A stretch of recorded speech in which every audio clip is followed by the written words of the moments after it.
Hello, welcome to the Sutliffian Report. Today I have a huge topic: Ramadan, Zakat, and Jihad. Wait till you see what we have coming up. This is going to be quite the show today. I have been working on this project for about close to a week now, and it seems to keep exploding. Thank you for joining us, Starcy, too. Thank you. We have we are a Christian show here, so we always start with a reading from God's Word. And today we are reading Hebrews 2:16-18.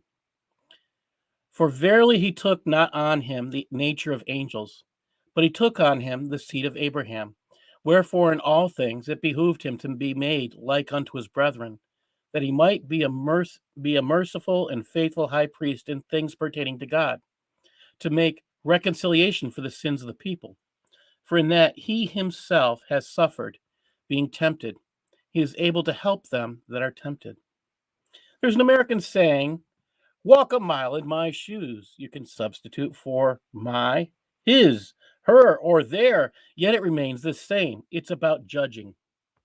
You need to understand the experiences, the feelings, and the whole person before you pass judgment. The Son of God went into Mary to be born as a man, to experience the pains and humiliation of being a man. He grew up as a man in the person of Jesus of Nazareth. He lived for 33 years. He was tempted. He learned a trade. He worked. According to tradition, Joseph died before Jesus started his ministry. It is thought that he supported his mother Mary after his stepfather died, and he became like a father to his earthly siblings. Jesus understands our pain. He chose to be one of us and show us how to live. But more, he showed his sacrificial love for us in the way he lived and he died. Some people think of this huge gap that exists between God from understanding us, yet that isn't so. God came in the person of Jesus. He did walk in our shoes. Dear Lord Jesus, you are the one true God. You are the one who has walked a mile in my shoes. You understand me more than I understand myself. Lord, help me to always stand on your word. Help me to be the one in whose actions and words would match up so that others could see you. In Jesus' name, amen. Amen.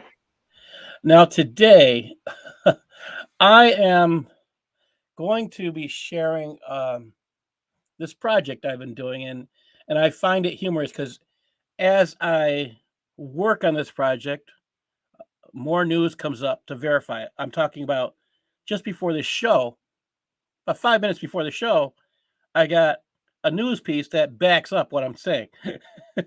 I've been getting them every day. I've been working on this, and I'm talking about news articles, things that you would call exposés, and I have read several of them through the years, but I find it humorous. Facebook user, okay, are you on my thank you. I can't tell if you're on my Facebook or on my group. I'm just going to take a quick look because I'm going to offer. If you come to YouTube, if you go to YouTube and look me up on YouTube, I posted the stream link. So if you want to join, you can join. Here's where I'm just going to get into this because I think this is a tough topic, and I don't know how long it's got to last, and I do have a ton of news for today. So let's get into it. Ramadan, Zakat, and Jihad. Now, I picked these pictures for specific reasons. Ramadan is generally the month where Zakat is paid. It is also known as Ramadan Bomb-a-than, which expresses jihad. But what happens which Zakat is basically charity, people have to understand that. What happens when we start talking about all the money that you give during this month, which is supposed to be, this is the month that you are expected to give. It's not like you're expected to give all year long. You're expected to give this month. In fact, if you gave all year long, you're still in during this month, of Zakat, which is just at Ramadan that just ended, you were expected to actually use a calculator and find out if you owed anything for all that you've paid, and you're supposed to make it up in that month. That's so that's the other thing, and we're gonna get into all of that. I picked these pictures. There's the bomb-a-thon. Here's the military weapons bought and paid for with Zakat, and that's why I picked these pictures. That's the thing. The money has to come behind this stuff. So let's talk about Ramadan, the month of double blessings for jihad. In an article published in the Egyptian daily Al-Haram in July of 2012, then Mufti of Egypt, Ali Gouma, wrote that Ramadan is and has been throughout Muslim history the month in which Allah helps the Muslims prevail over the enemies and grants them mighty victories. He reviewed the conquest of Muslims throughout history during Ramadan.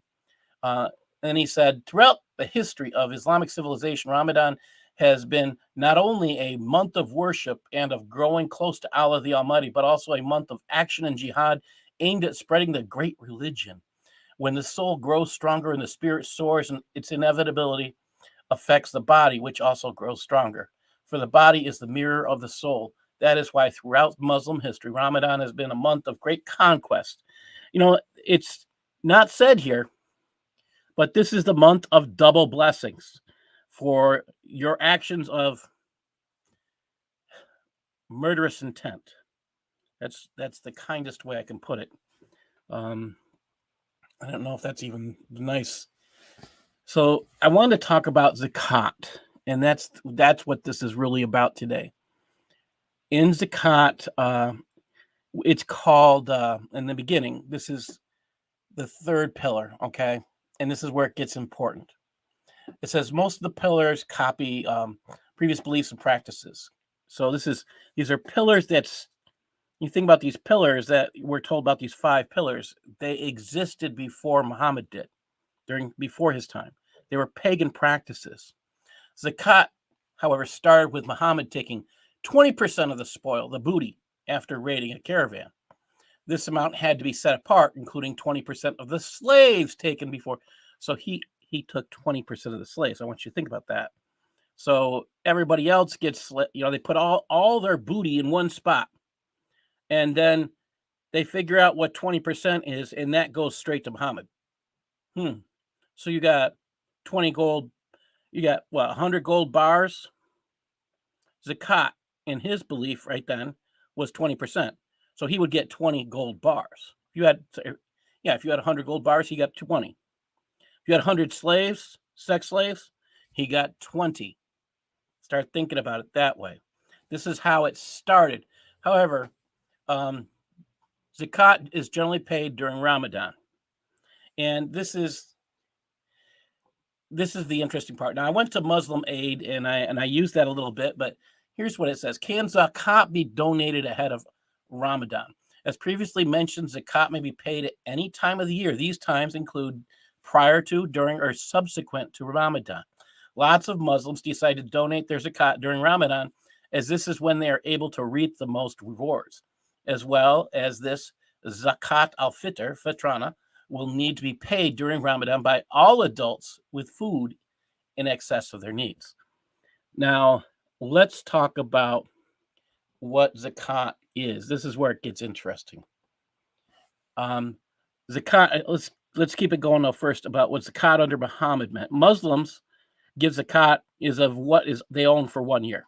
So while you may have earned 100 grand this year, if you spend all of that, you don't have one penny. Not one penny goes to Zakat. Think about that. This is not about what you earned. This is a wealth tax, not an income tax. So the actual percentage Muslims pay is 2.5% of what has been owned for 1 year. So this is one reason why Islam is not seen as a generous faith structure. It literally provides a way for a person to not give anything towards Zakat by spending what they have. So the catch is, however, if you own a house or you own cars or other things, you have to figure out what 2.5% of that value is. And this is where things get. So if you got a house, you're going to have to pay the minimum that you're going to pay on that house, if it's worth $100,000, you're going to pay $2,500 at least for that house. Add in your car. If your car is worth, a certain amount, you add in 2.5% of that. You own clothes and they've been there for a year. This is the catch. So if you buy new clothes every year, then you don't have to pay zakat on that if you get rid of the old clothes.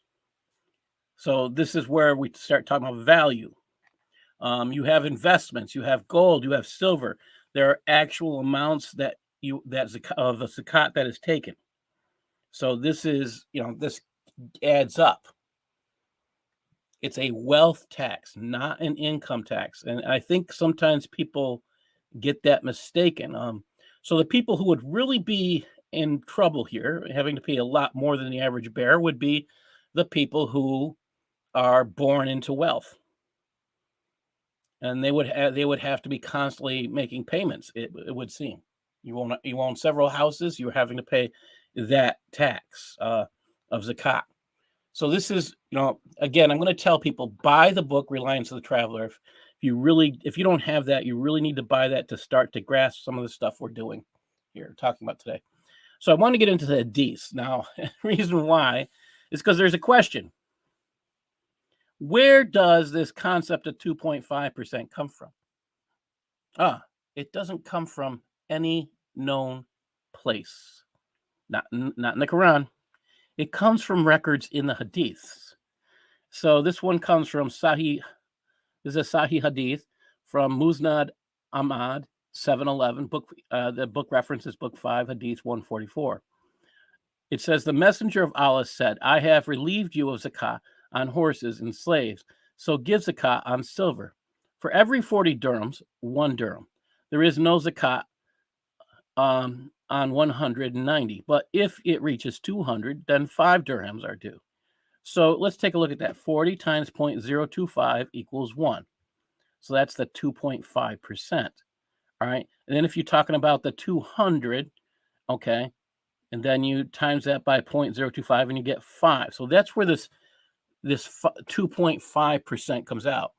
Christians have to tithe, and this is on income. You're supposed to. It's, again, in Christianity, it is not mandatory, but it is something you are supposed to do, and that is 10%, and it's an income tax, not a wealth tax. This one is a hadith that comes from Musnad Ahmad 984, book 5, hadith 408. The messenger of Allah said, I have relieved you of zakat horses and slaves, and silver is 1/4 of 1/10. So 1.1 times 0.025, again, we get 2.5%. All right, I might be not I'm not the best at math, so I'm trying to get this done the best I could. All right, how about this one? This hadith comes from, take a look here. Uwada Malik, and it comes from book 17, hadith 11. Yahya related to me from Malik from Nahi that Abdullah ibn Umar used to adorn his daughters and slave girls with gold jewelry, and he did not take any zakat from their jewelry. Malik said, anyone who has unminted gold or silver jewelry, which is not used for wearing, must pay zakat on it every year. Oh, so if it's not, are you hearing these excuses for not paying zakat? This is where it gets interesting. Okay, so if you wear your gold, you don't have to pay zakat on it. Okay.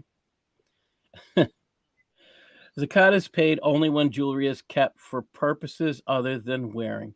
Bits of gold and silver or broken jewelry which the owner intends to mend or to wear in the same positions as goods which are worn by the owner, no zakat has to be paid on them by the owner. And you think about this. Again, we're talking about this 2.5%. Let's keep going. Muhammad requires zakat of the dead. And, I'm still laughing at this one. So your mother dies or your father dies, yes, they expect you to pay their zakat, their wealth tax. Almost highway robbery. You know, we have enough issues here in the United States and other countries where, death can be expensive, and that there are inheritance type taxes that come along.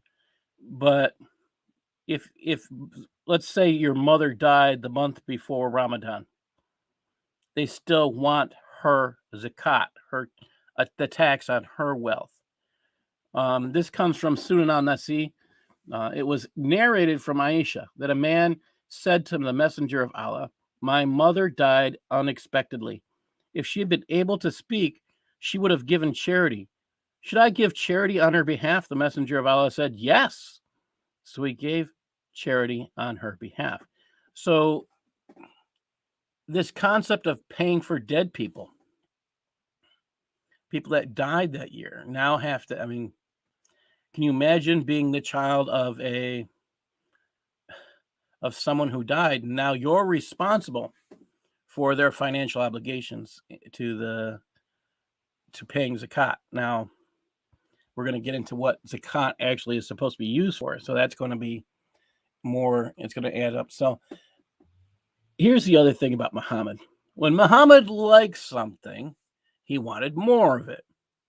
So zakat of 2.5%, that's too little for him. So when he likes something like honey, this comes from Sunan ibn Majah, Hadith 1824.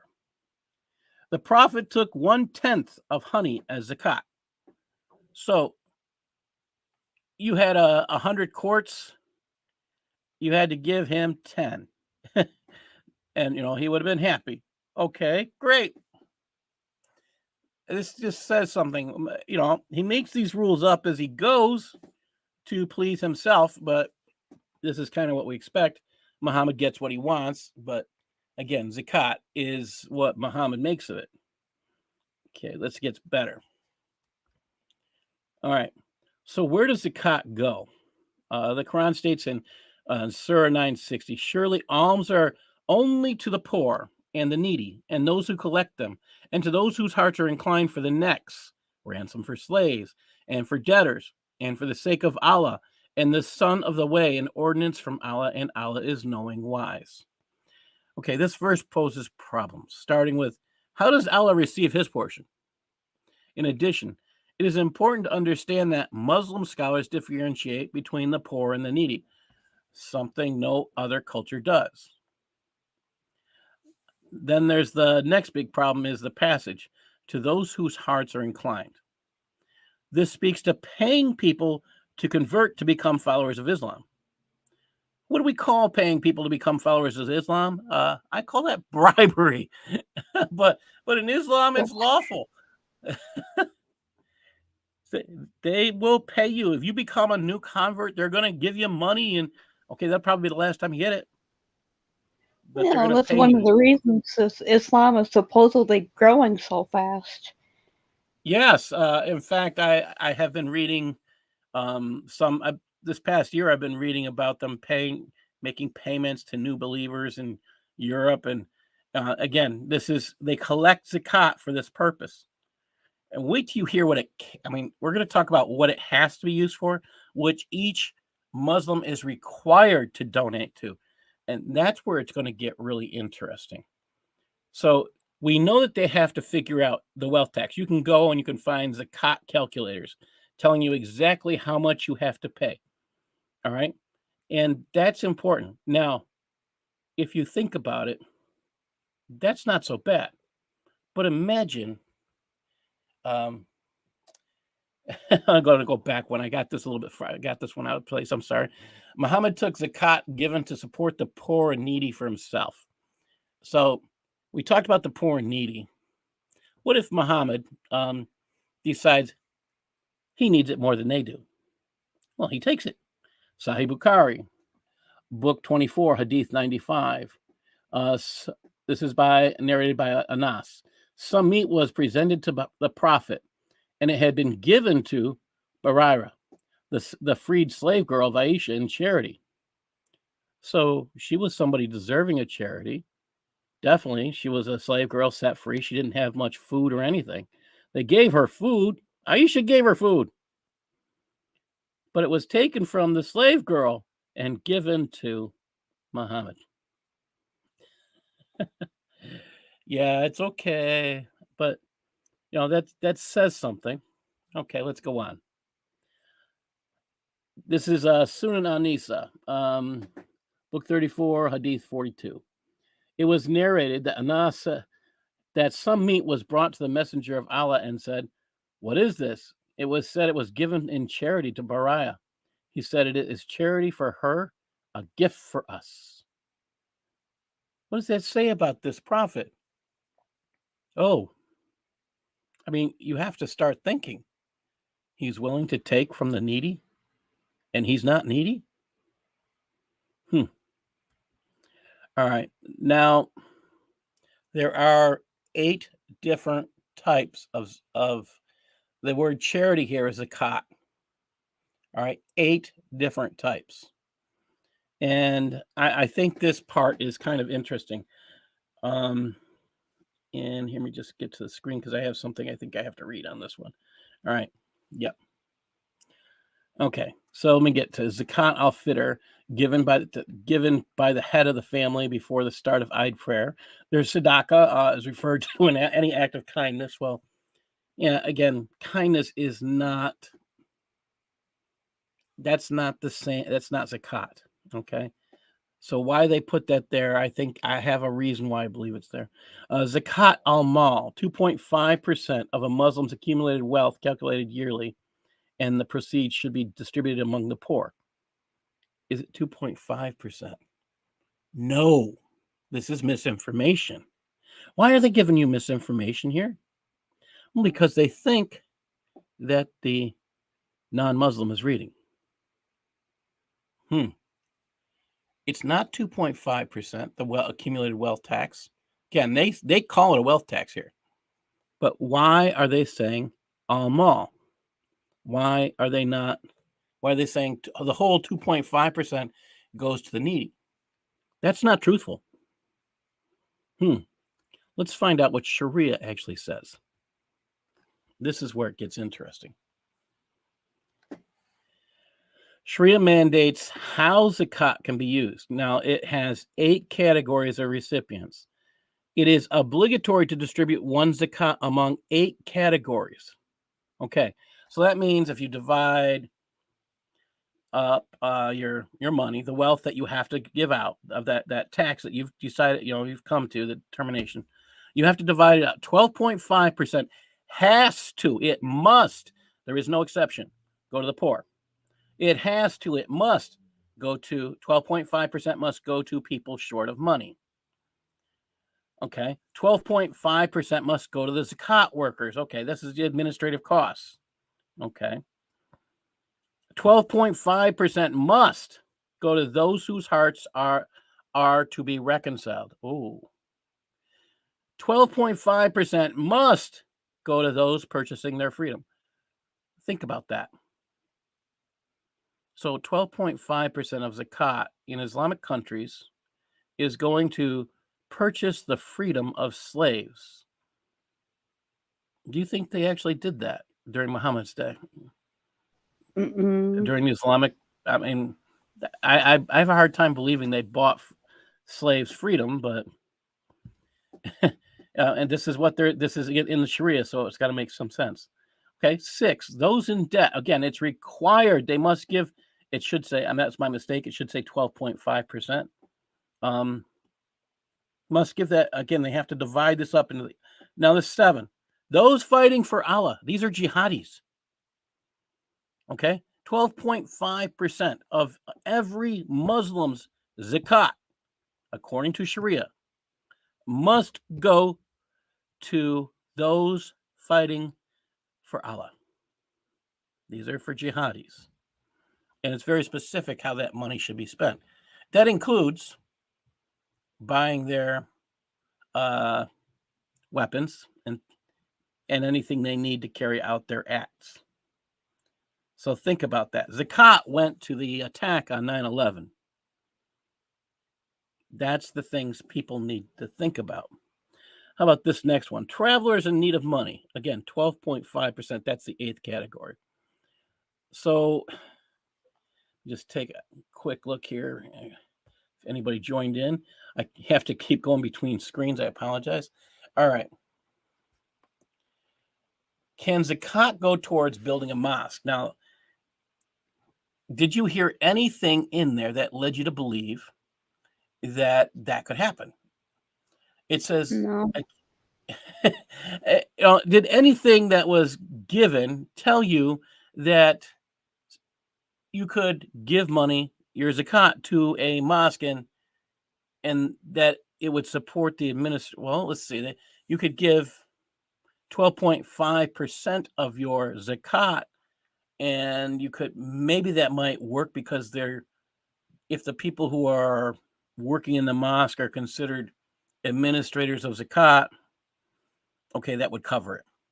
Would that cover the cost of the building, the repairs, and everything else? The salaries? No. So this is something to think about.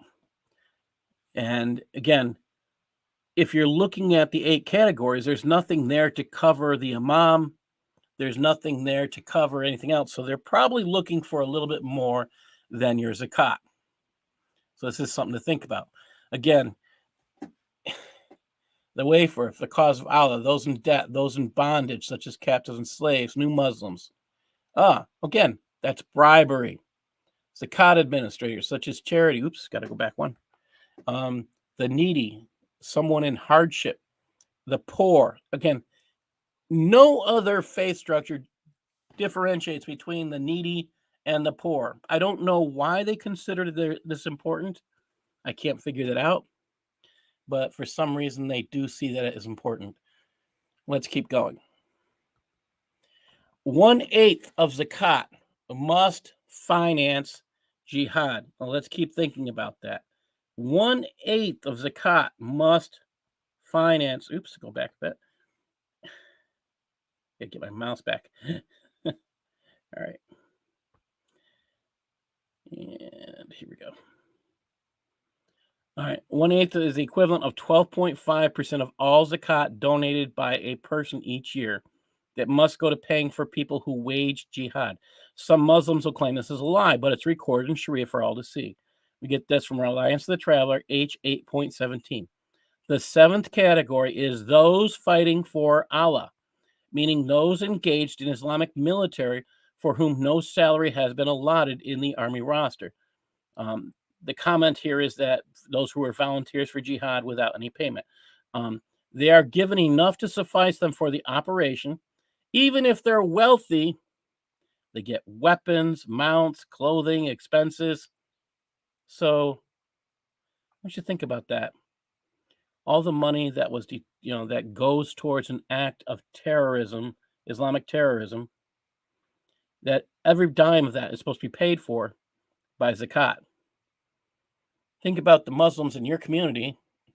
They are required to spend, every one of them is required to spend 1/8 of their zakat towards jihad. Do they know that? I'm not saying they all do, but it should give you reason to think. Yeah, let's go back. Okay. Muslim Matters uses jihad as a method of financing. This just blew my mind when I saw this. Like I said, I've been working on this for about a week. So this article came up, and I'm like, really? Article 2 said, can I give my zakat to an Islamic educational cause? And I'm reading this. It says, the second article in this discussion, can I give my zakat to an Islamic educational cause? The article was written by Dr. Sheikh Usama Al-Azami. The main purpose of the article is to explain the 7th category. The 7th category, we just covered it, of those eligible to receive zakat funds. Anyone striving in God's path, striving. We're talking about making war. So if we look at it this way, if they're calling this civilization jihad, Does that work? If you go down a little bit farther, it does say, in a very approachable way for the average Muslim, this article explains how the term jihad has various meanings and how there is a legitimate scholarly difference of opinion who can receive zakat. Oh, so can zakat be used? Here's the other opinion on this. This is where it gets interesting. Can zakat be used? Can it be donated for? Can zakat be donated for education? Again, this comes from MuslimAid.org. Educational institutions like schools aren't eligible for receiving zakat, as zakat payments are intended to provide someone who has nothing with something. However, if the students are eligible for zakat, it would be possible to donate to them. Think about what we've been saying here. Zakat, education. Can you see this? Can you see education? Oh, hey, thank you for coming and joining us, Eric. This is the scary stuff. Zakat can't be used for education. And I say it's kind of scary because I've been working on this for about a week, and I really started pounding it out the past couple of days. I gather information and then I put it together. So let's look at this next one.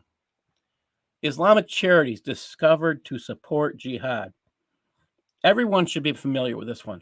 The Holy Land Foundation Relief and Development Organization. It was closed in the United States. They supported Hamas and closed. They were closed. ISNA, MSA, CARE, and many mosques supported this as an eligible zakat group, indicating they knew it was financing jihadis. Why? Because the only way this organization could be zakat eligible is if it was the 7th category of zakat. Now, this is something we need to pay attention to, because this is telling us how we can identify jihadi sympathizing organizations when they say there's zakat eligible and they don't fit in any of the other 7 categories. They are probably financing jihad, which would make them zakat eligible. All right, Islamic relief. Now, let me pull up this article. I recommend everybody look at this. This is just mind-numbing, this amount of information. This is why I put the links in. I'm going to put this link in here too for everybody. I think this information is incredibly valuable. Let me just copy this. Come on, open up. Here we go. Wow, this is really shocking. I mean, I've never even heard about this before. This is shocking to me. I've been spending about a week. I've been a week working on this, and it really hit me. Ramadan is the month of double blessings for jihad. Ramadan is the month you're supposed to pay your zakat. Ramadan, I mean, all this stuff that's going on. It's people forget, okay, that the people who give to, who are the financiers for jihad, are the ones who are supposed to, they're supposed to get the same blessings as the jihadis. Well, when are they? How do they end up becoming eligible for the jihadis? Because the zakat allows them to do this. And this is where, I look at this information and I find it mind-numbing that we don't know this stuff. And what bothers me the most out of all of this? Yes? I have a question. What's the percentage of the Muslims that know about this? Probably the same percentage that know how to read Arabic. 2%. Yeah, I put it closer to 10 or 20%. That's my belief structure on this. I think it's a little bit higher than we would think. I think that they are, as more Muslims live in Western countries. This is going to be the strange one way people might not get this. As more Muslims live in Western countries, they're going to find that they can either read Arabic or they'll just pick up a Quran translated by someone and they'll read it. Will they pick up Reliance of the Traveler? Why not? They're in a Western country. No one's going to stop them from reading it. Oh, so I'm starting to think, this information is more out there. Now, what does this say about every mosque today? If any mosque considers themselves Zakat eligible, are they saying that they are receiving funds as Zakat administrators, or are they saying they are receiving funds to go towards jihad? Because according to the 8 categories, I'm going to go back to them again.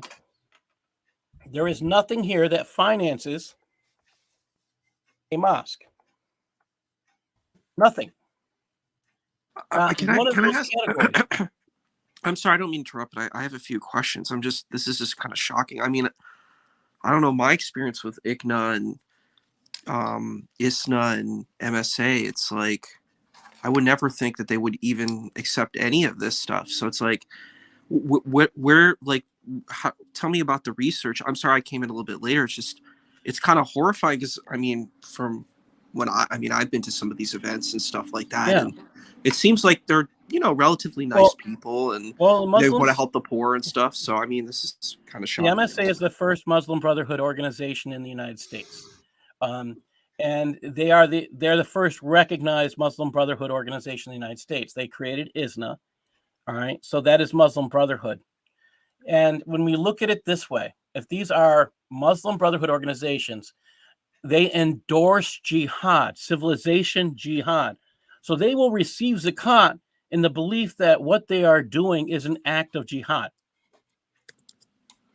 So that's their justification. They believe they are fighting for Allah by doing a nonviolent war and creating a platform for Islam to be spread, to force Sharia upon the non-Muslim.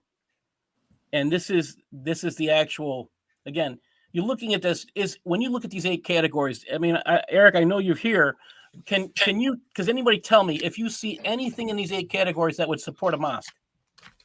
Besides that's okay, that's what I'm looking for. And the reason why I say that is because my wife is the bookkeeper for our church, and we have quarterly business meetings, and she has to provide a 10-column sheet or whatever it is. I know what you're saying. Yeah. Of all the disbursements, all of the collections, everything, every dime that goes to that church is accounted for on this spreadsheet. She has to list it.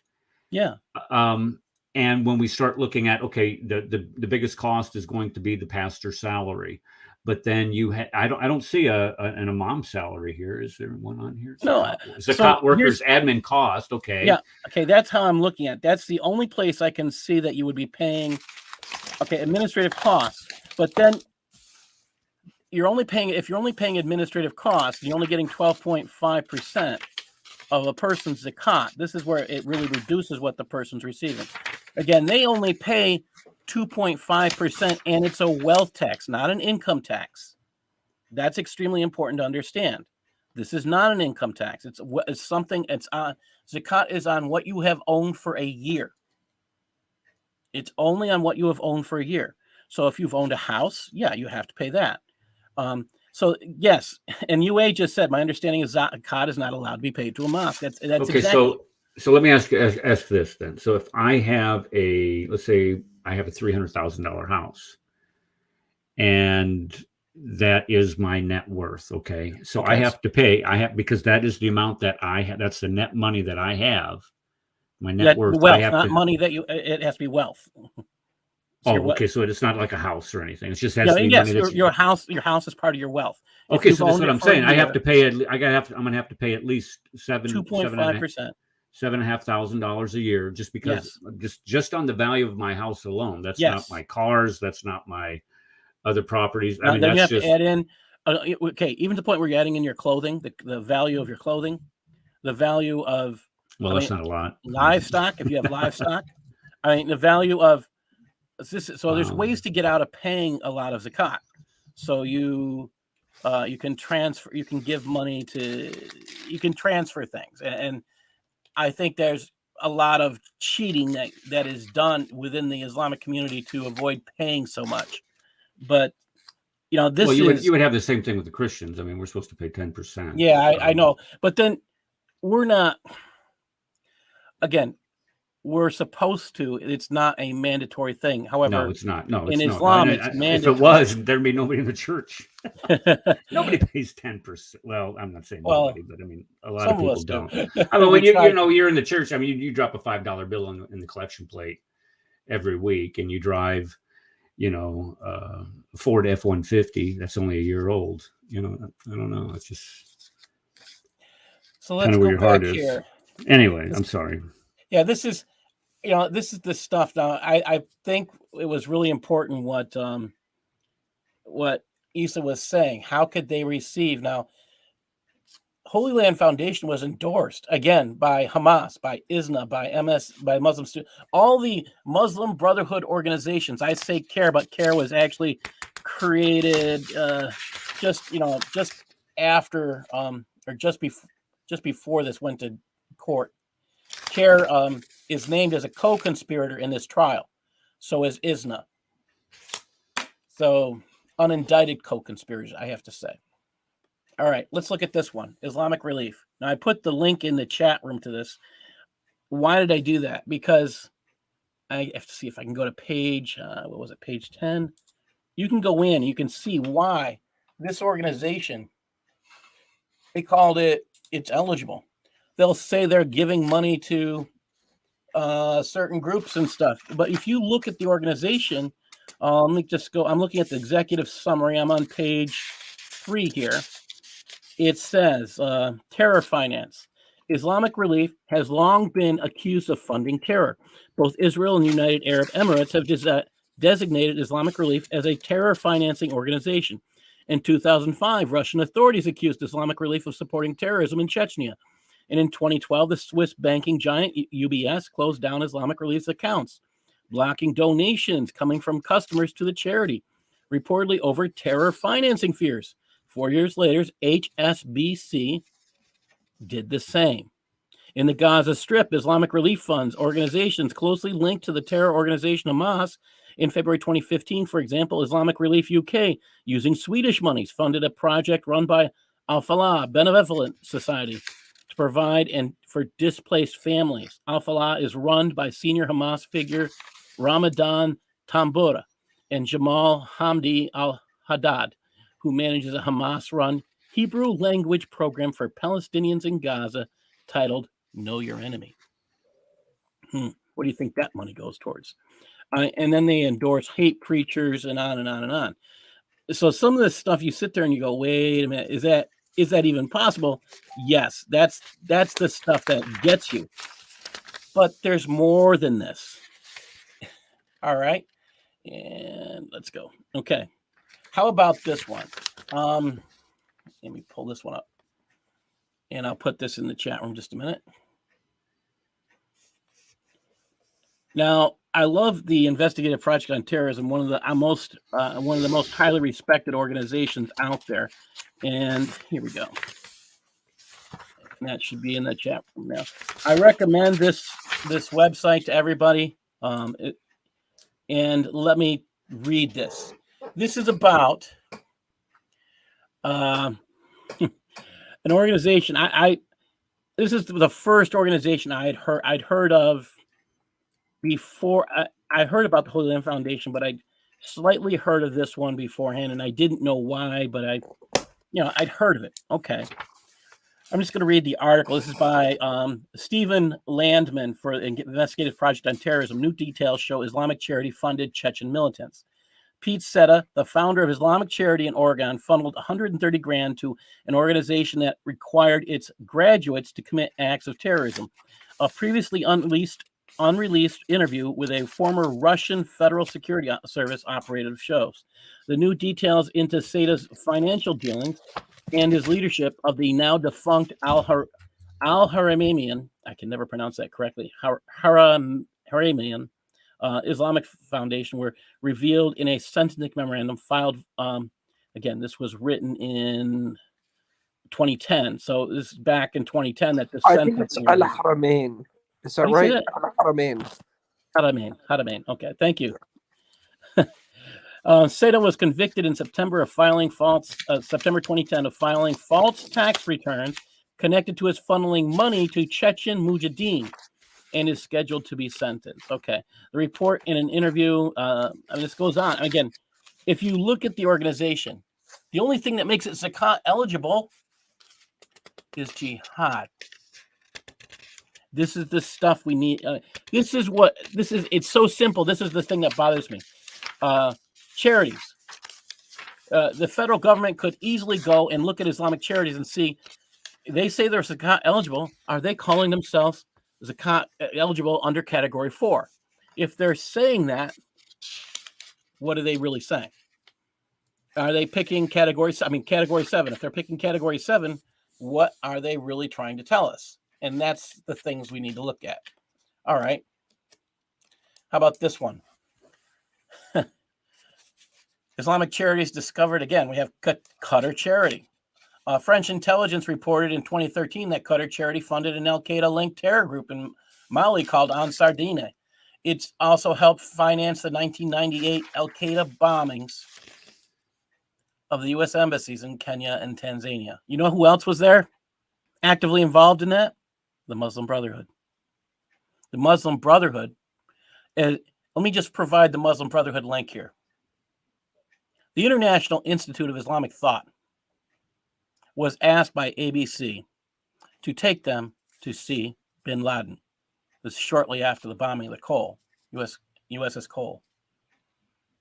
They took with them 2 satellite phone battery packs that were used during the bombings of these 2 embassies.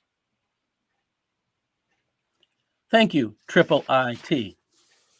Thank you, Muslim Brotherhood in the United States, for aiding in the killing of and attacking mostly of not our citizens, but the idea of attacking our embassies.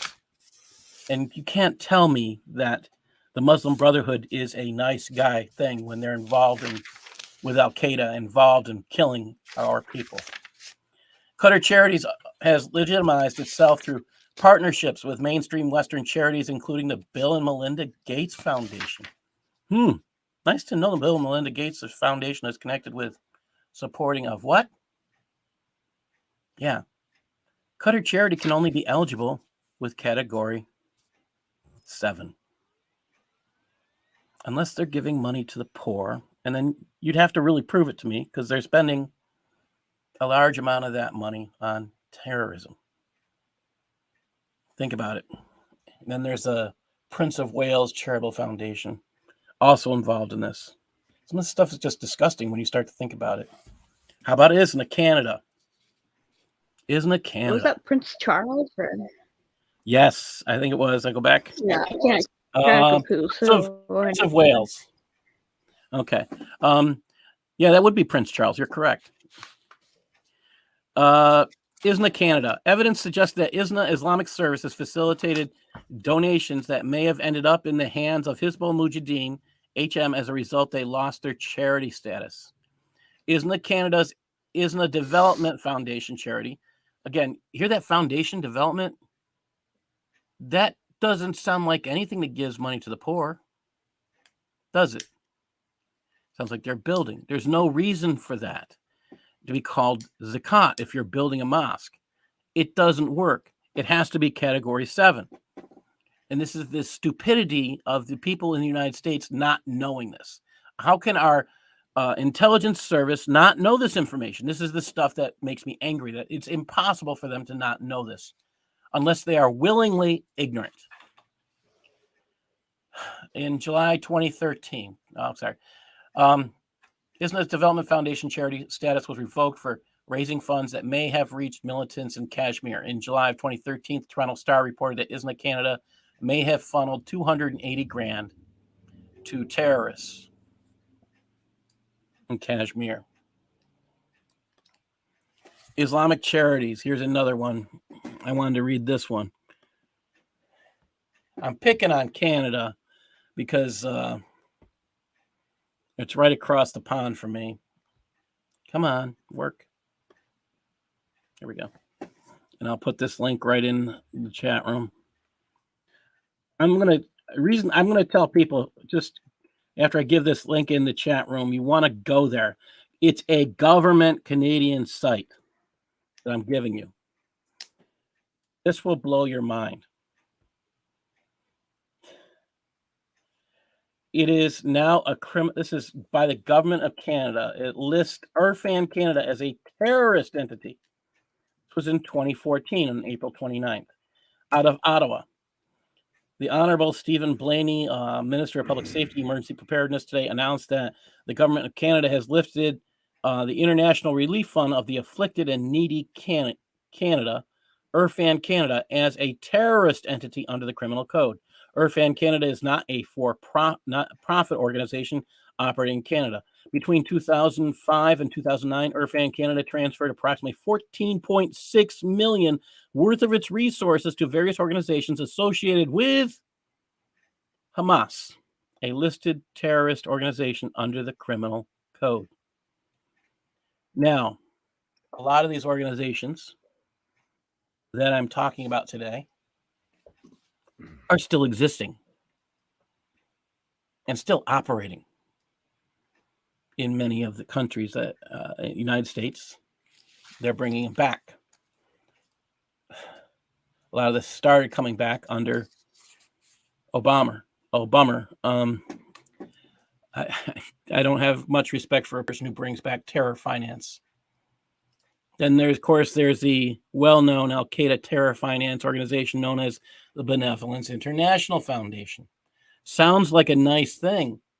Benevolence sounds like you're giving, especially giving to people who are needy. Where'd that money go? Well, this organization was created by bin Laden himself, and it directly financed Al-Qaeda. I believe this one was in, I think it was Midwest. I have to double check that one. All right. Here's another one. Zakat Foundation. Let me just, I'll put these links in the chat room. Double check me. I mean, all right. This one is, to me, probably, I went through, like I said, I did this research. It should be upsetting to everybody that we have these type of things going on. And how could we not know this stuff if we don't look at this requirement on all Muslims? This is the thing that has to be thought of now. If all Muslims must finance jihad, that means the Muslim down the street. That means your local mosque. Okay? All the people that go to these local, the Muslim Student Association, the Islamic Society of North America, all these people that show up at these events must be giving 12.5% of their zakat income towards jihad. So it's no surprise you find Islamic charities that are specifically doing that. Let's take a look at the link I put in for Zakat Foundation. It says this came out April 6, 2020. It was written by Abba Shankar and Martha Lee for the Investigative Project on Terrorism. A prominent American Islamic charity is publicizing its role in the nationwide coronavirus emergency response effort. Zakat Foundation of America stepped up its nationwide coronavirus emergency response, delivering thousands of direly needed medical grade gloves to two far south side safety net hospitals in Chicago, said the Illinois-based Islamic charity in a March 27th press release. We're all in as a frontline charitable provider, helping people survive COVID-19 on every level. Would that make them needy and not poor? Maybe it would work for that. Let's keep reading. Financially, medically, nutritionally, mentally, and spiritually, Executive Director Halil Demir said in this release. Halil, you say Halil. Did you catch that? I want you to pay attention to that name. He says this in the release. However, he spells his first name also as Khalil. Khalil. Since its 2001 founding, the Zakat Foundation claims to have empowered millions of people to recover from disasters and escape poverty by taking control of their own lives. A timeline on the charity's website showcases its humanitarian accomplishments over the years. But behind the Zakat Foundation's outward humanitarian facade lie longstanding terror ties that have supported Hamas and Al-Qaeda-tied charities. A joint investigation by the Investigative Project on Terrorism in the Middle East Forum finds the misuse of Islamic charitable organizations to support terror is not new. Islamic charities have been known to use humanitarian assistance as a cover to solicit funds for terror groups. And I'm going to skip down in this article because this is the kicker. And let me just show you the kicker here.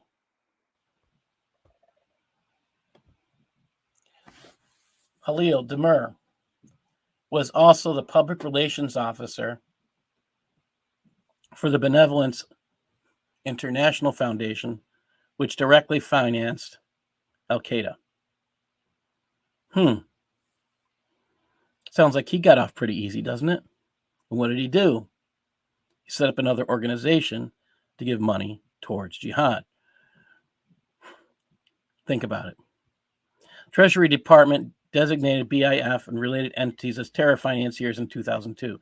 The Illinois-based BIF and its director, Anam Arnaud, were charged the same year with misusing charitable contributions to support Al-Qaeda and other terrorist groups overseas. Later, Arnaud confessed to using his charity to support Mujahideen fighters in Bosnia and Chechnya. Arnaud served as an administrator to Osama bin Laden. A UN Security Council report said at times dispersing funds on his behalf. He admitted that BIF solicited money for humanitarian needs, including refugees and orphans.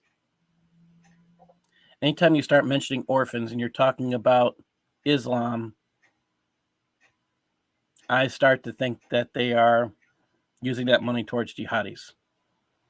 Hey, Paul, can yes. I bring something up about that first article there, the Sure. investigative project?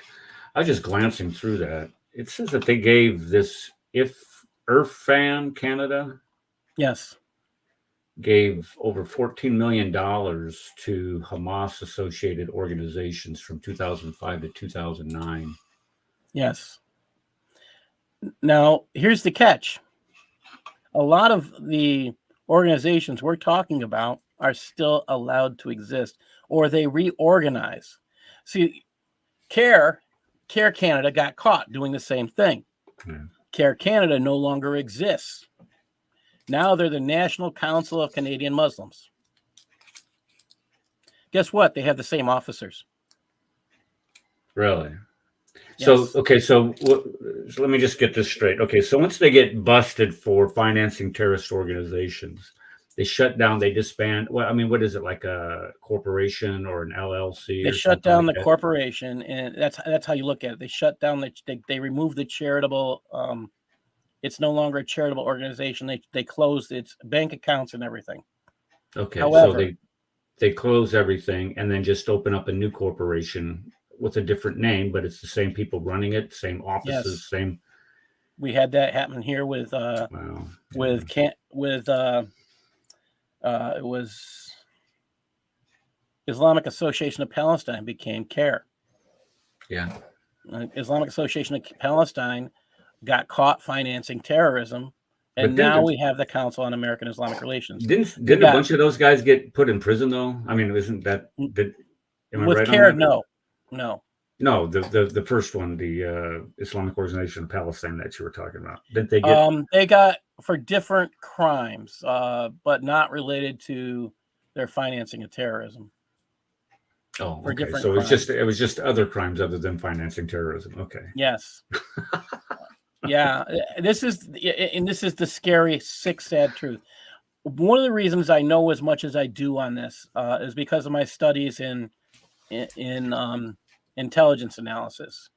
I had to do some papers on this stuff, and I still am vastly shocked. the one I'm going to tell people, I'm going to put this new link in, and I'm going to have you look at this. I'm going to pull this up on the screen. So let me go back and stop sharing my screen. This one will blow everybody's mind. Okay.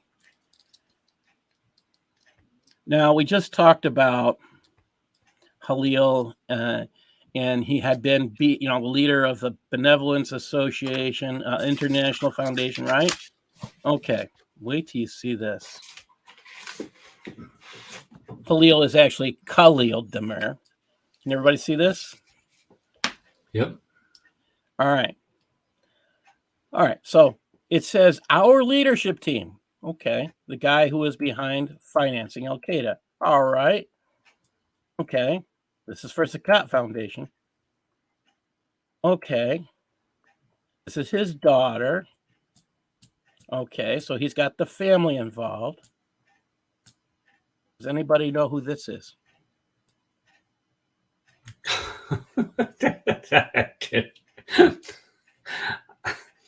Eric, do you know who that is? No, I have no idea who it is, but just looking at her reminds me of that one lady and that guy that were out in San Bernardino, and it just looks like that lady with makeup on. I mean, I'm sorry. I don't mean to be so shallow about it, but so this is Asma Mirza's sister. Asma Mirza. Let's think about that. Okay. Her father was the head of ISNA. Think about it. Yeah, they not only believe in nepotism, but they practice it. It sounds. Oh, yes. This is one of the reasons why it's called Muslim Brotherhood organizations are said to have a incestuous relationship. So she will lead another organization. She's a CMO here. They trade. It's a normal thing, unfortunately. Then you see Nasreen Amira, Raza Farouk. Again, we start looking at these names and where they are and what they're doing, and it just starts to. It hits you when you start to look at these things. This stuff, unfortunately, we do not talk about this kind of stuff enough. And I have been, like I said, I've been working on this for a while, but and I hit the wrong button here. Just a second. Share. Where's that share? Share screen window. Okay. So let me just keep going on here. This is what I'm talking about. We're disbanded organizations. I'm going to grow this a little bit more so everybody can see this. All right. I apologize. I grew this as much as I could on the screen. Are these organizations getting regrouped? Absolutely. Holy Land Foundation, disbanded, remember? So the HLF chairman was fundraising advisor, and he shared a bank and accounts overseas, and he used the Islamic Association of Palestine. What did they create and fundraise? They created the Kind Hearts for Charitable Humanitarian Development, who's founded in 2002, and the assets of the U.S. Assets were frozen in the U.S. by the U.S. Department of Treasury in 2002. Think about that.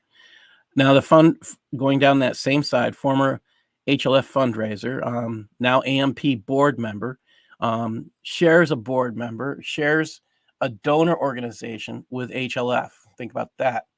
Going down the other side, we have the Islamic Association of Palestine, which later became CARE. IAP director became KH representative in Illinois, which is that Kind Hearts. They fundraised for Kind Hearts after HLF shut down. Again, they got shut down in 2002. Going down again, that other side, again, IAP became CARE. They share two board members. With American Muslims of Palestine. The former IAP director, identified by AMP as its executive director, the former IAP direct president, is now doing American Muslims for Palestine's taxes. AMP tax preparer's office is in the Islamic Association of Palestine's old building. So these organizations are coming back. And this is something to think about. This is kind of shocking material. It should offend all of us that our quote organizations that are military or intelligence units are doing nothing. I say doing nothing because it's that simple to identify these entities that are supporting terror. It takes work to, identifying is a lot simpler. Proving it is another thing. These are things that we should be readily taking care of. Is it being done under Obama 2.0? Absolutely not. And this is the stuff that should scare us. They are being reinvigorated. They're being emboldened to do this again, to get stronger. I'm concerned. When you see these things, what does this mean? Now, I had said at the beginning of this, that part of the reason I'm, while I started this, I started about a week ago, and I started looking at all this financing, terror financing, and I was getting articles every day, every single day that were news related, that were related to this, and I thought that, okay, that's kind of humorous. It was God telling me I really need to cover this. Okay, so just before I go on the show, I get this one by Sam Westrup, who works for Middle East Foundation. Federal government hands $5 million in radical Islamic charities in 2021. I love Sam Westrup. I don't like that he works for MEF, but that's me. All right. The Biden administration handed over $5.1 million in grants and contracts to radical organizations, Islamic organizations during 2021, including over $1.5 million to a network under scrutiny from federal agencies for its ties to overseas terrorist organizations, the Middle East Forum has uncovered. Now, MEF does some outstanding work, and they have uncovered a lot on terror financing. It's like I said, it's not that hard to identify. You just got to look at the standpoint: are these guys receiving Zakat? What's their justification for it? If they say Category 7, look into it. Why? Because they're proclaiming right there, they're a jihad. They're a terror financing organization. If they're committing jihad here, as they're saying they're a civilization jihadi organization, should they be considered a seditious entity? Absolutely. Absolutely. All right, just going on. Cross-checking over 5,000 organization names against the government's federal spending database and excluding $2 million of COVID funding released by the Small Business Administration, which was distributed blindly. This stuff just amazes me when I hear some of this. MEF obtained and reviewed 1,700 grants to Islamic organizations around the world worth a total of $240 million. I started to look into this about 5 years ago. Well, it's probably closer to, it was under Obama, probably closer to 10 years ago. I contacted the State Department. And when I did that, I talked to them about, I would like to know every Islamic organization that our government is involved in financing. And I want to see the information, all this information. State Department wrote back to me, you can't handle that much information. I was like, what? And so they gave me a link, and I share that out. USAspending.gov. They said, do the work here, because if we give you that much information, we're gonna have to send you truckloads of materials, and you can't afford that. He wasn't kidding. If you go to USA Spending and you type in the search engine Islamic, you're talking multi-millions of dollars going out around the world. Some support madrasas. I just so many. They pay for prison. They pay for prison chaplains, and on and on and on and on. There's so many organizations that are paid for that are under Islam. Some of them, without a doubt, promote terrorism. when I looked at some of these organizations and where they were and what they were supposed to be doing, it just doesn't make sense. So again, one organization I would love to see closed in the United States is the USAID, United States Aid Organization, because I think they are dangerous. They don't check out any group that they finance. They don't check them out beforehand. They don't check them out afterhand. And that's evident by the amount of money that has been found its way through terrorism finance through that organization. And that's the majority of what I have on this topic for today. I know Isa said he was surprised. Anybody else? Well, you mentioned something. All I have really to say important. is. Go ahead, Darcy. Go ahead, Eric. No, that's fine. Okay, all I have to say is the information is out there. You just have to do the digging. Yes. Yeah. And that's it right there. I mean, that's the nail on the head right there. Because number one, you have to have the desire to do it.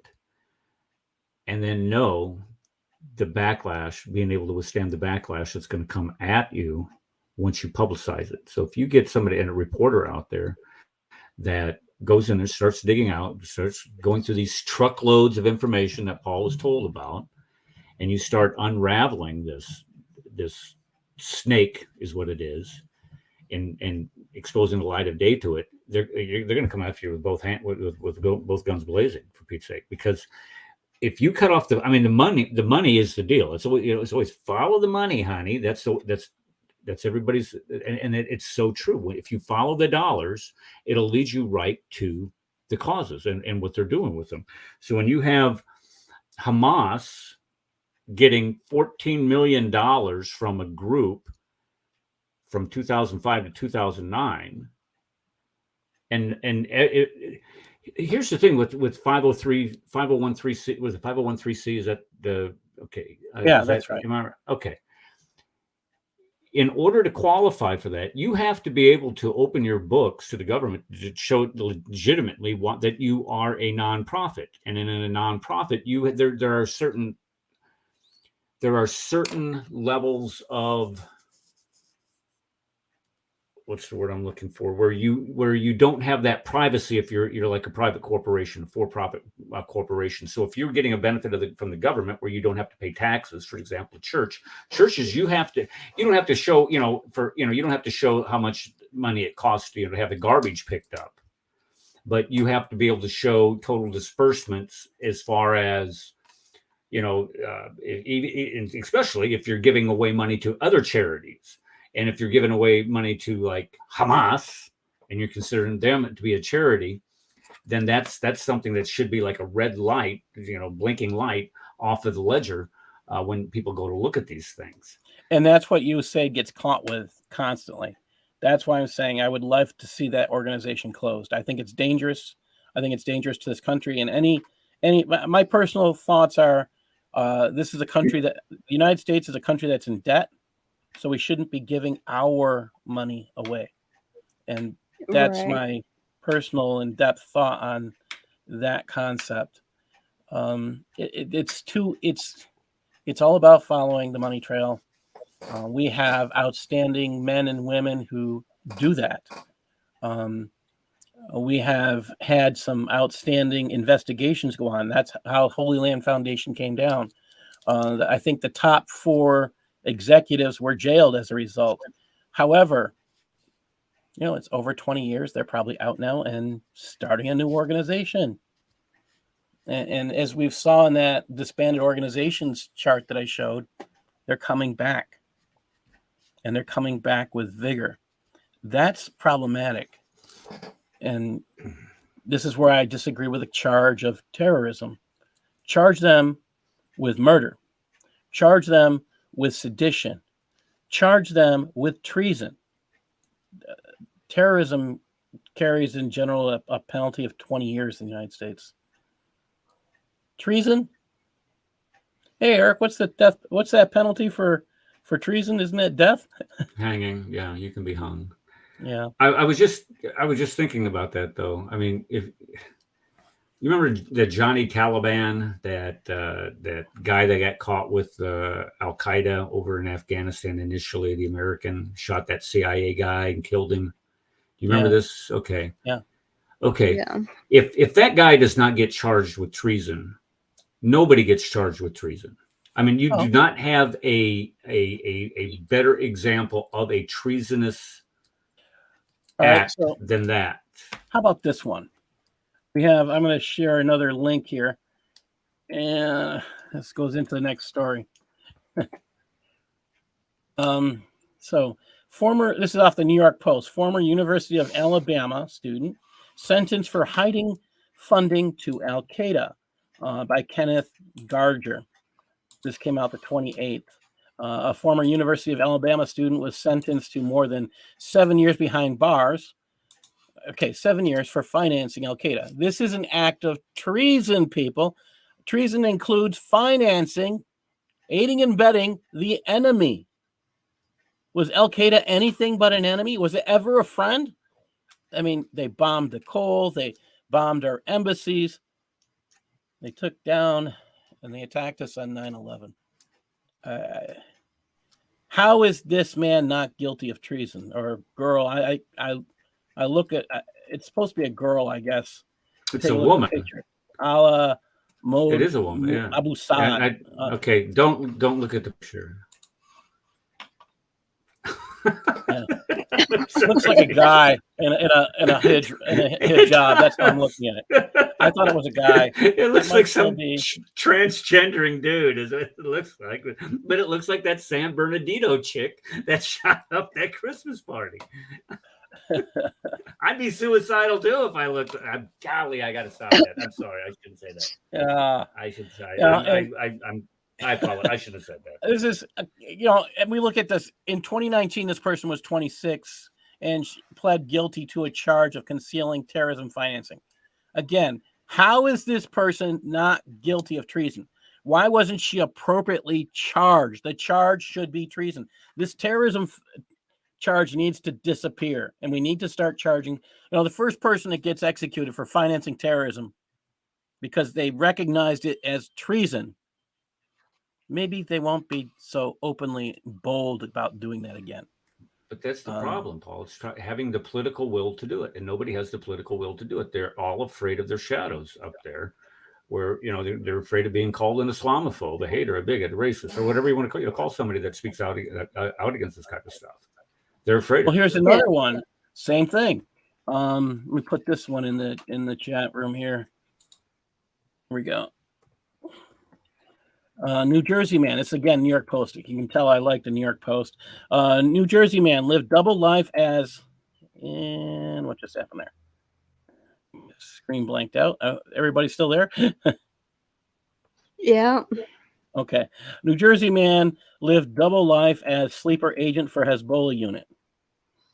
And this is by Ben Forherd. Came out the 25th of April. A New Jersey software engineer lived a dark double life as a sleeper agent in an elite Hezbollah unit scouting terror targets in New York City for the militant group. Federal prosecutors charged at his trial on Monday. This is this past Monday. Alexei Saab, 45, kept up appearance as a normal, law-abiding, catch this, U.S. citizen.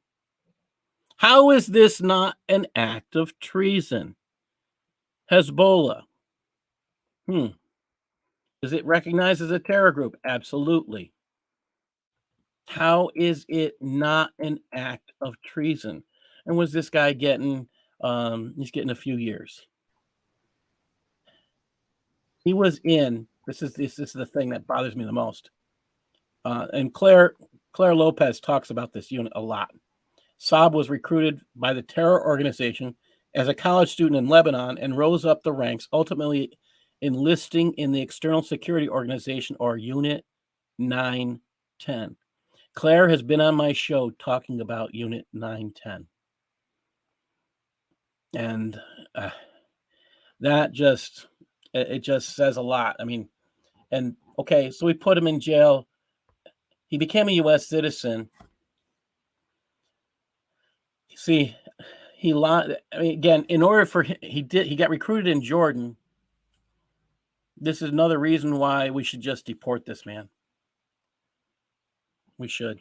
I'm kind of blown away by all of this. I'm just a little bit shocked, to be very transparent. You know, like I've been to a lot of these different spaces and I've never heard anybody even wanting to go close to these kinds of people. So it's just like, it's shocking to see that there's any trail of this. I'm kind of still in shock personally. And this is the I pay real close attention to this stuff, trying to stay informed, because as a person who tries to keep up as being an expert on civilization jihad, I don't claim to be an expert on Islam. I claim to be an expert on civilization jihad. That's where I'm still a student under Usama and many of you others who I listen to. Eric, you do a great job, and I keep learning from you as well. This is the stuff that gets me. That's just two of the cases this week. Now I have one. I was going to say, I'm sorry, Paul, I was muted. I was just going to say, who was the one that spent 80% of the time talking on Tuesday about the Armenian genocide? Who's learning from whom here? Well, we both know. I think it's feelings mutual. The feelings mutual is the point I'm making. Yeah, we have to, you know. My next story here is purposely for humor. I'm sorry. I'm going to play a video because I say it's for humor, because Eric and I work for an organization called Global Patriot Radio. We are volunteers. We don't get paid. The Jews aren't paying us. I'm just so I've been accused of that. I don't know if you saw this, but there was a video out there where Biden's handlers have nominated SPLC litigation director Nancy Abudu for the 11th Circuit. This past Wednesday, however, Senator Josh Hawley had a few words for the nominee. For those of you who are unaware, the SPLC named both Radio Jihad Network and Global Patriot Radio Network as hate groups. This video shows you why it's laughable. Oh, they thought that our organization was located in Little Falls, New York. By the way, nobody working for this organization even lives near Little Falls, New York. In fact, I think I'm probably the closest one. I was going to say, that's upstate New York, though, isn't it? I'm nowhere near it. And I don't even like to visit there, to be honest. All right, so let me see if I can get this video up. I saw this. I just thought it was so appropriately hilarious. Let's see. Here we go. This will make especially Eric and me laugh. I'm sorry. We will laugh. Let me ask you about the Southern Poverty Law Center. In Pakistan more on generally. May What year did you 31st, join 2010, SPLC? talk show host February Mubashir 2021. Luke. Oh, what happened here? I heard you talking about something, and Yeah. this is playing concurrently. Huh. I'm Interviewed sorry, Islamic 2019. cleric. Crap. I guess I can't play it. What did she say? I don't. You know what? I will play this. I have to go back and edit out the. I don't know why my 2019 was the year. The progressive journalist Alexander Cockburn said this about SPLC. I regard it, the Southern Poverty Law Center, collectively as one of the greatest. Oh wow! This has two tapes on it. Yeah, I'm trying to focus Okay, on so what I'll he's come back. saying. You know what? I'll find the link and I'll put the track in and I'll play it. If you want, I'll share it with your show on Sunday. I'll fix the audio track. I did a recording and I don't know how that got on there. It's a good thing I didn't play it earlier. I was going to. Well, what did she have to say? I mean, she used to work for the SPLC. Is that what you're saying? She is so incompetent. She can't answer. You know, I mean, they basically Josh Hawley calls out the SPLC basically for being incompetent and naming organizations for basically being paid. And he lists several different times that they have had to pay out millions of dollars. And she was there working during that time, and she doesn't have a problem with us because they got nailed for lying through their teeth, calling organizations hate organizations. And it's hilarious. Well, they have I'll send Franklin the link. Graham. Franklin Graham is part of, they call him a hate preacher. They have him categorized as a hate preacher. I mean, this is the time, and anybody that does not support left-leaning organizations, they put you in a hate group. I mean, it's just what they do. Pamela Geller is on there. Bridget Gabrielle is on there. Bridget Gabrielle, for crying out loud. It's ridiculous what these guys, how desperate they are to try to silence people. And this is one of the things that imam was going to bring up. He says, well, when I get to that school board, I'm going to tell them that you work for an organization that is on the Southern Poverty Law Center's list of hate groups. I'm like, go ahead.